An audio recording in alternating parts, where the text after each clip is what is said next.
Yo, what's poppin', content creators? For today's video, we're gonna talk about white balance and how important it is to set in camera. If you guys wanna make sure that your skin tones and your colors are correct before you even get into post-production, this is a video you're gonna wanna watch.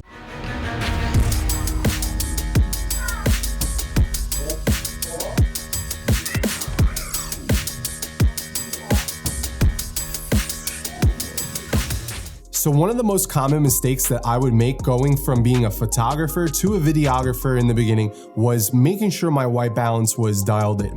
When it came to shooting raw pictures, especially on the Sony a7R II and the other models that I've owned, white balance really wasn't a big issue because I could trust myself knowing that in post it would be corrected.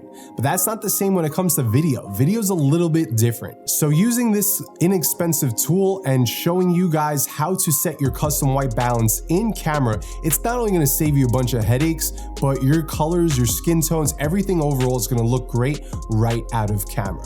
Now, the item that I'm talking about is made by one of the OG Sony YouTubers, Fong. If you guys don't know of him, go check out his channel. He was making Sony videos like 4 or 5, even 6 years ago when the bodies first released.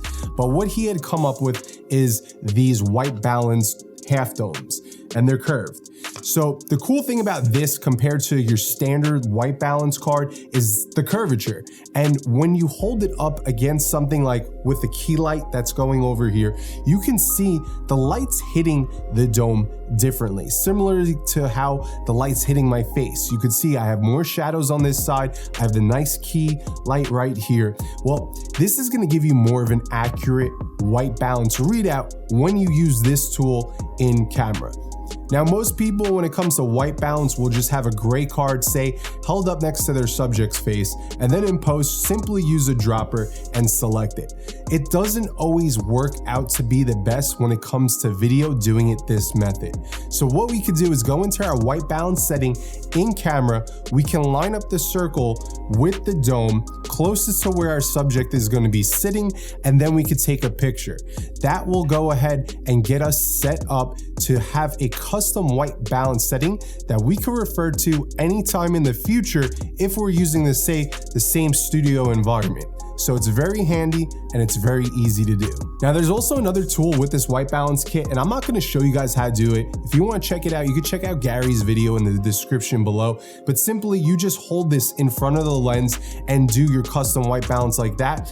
I tend to find that the gray one is a little bit more accurate. That's the one I've been using for over a year now.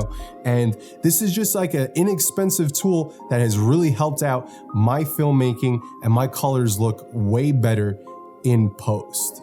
Now, to set your custom white balance, you have to make sure that you're in manual mode. You can't be in video mode or on your custom video dials or anything like that. So just go over to the M and then find where your white balance is in your function menu. You're gonna click on that. Now, once you're in the white balance menu, you're gonna scroll all the way down to the very bottom and you're gonna select it. Next thing you're gonna notice is a circle at the dead center of your screen.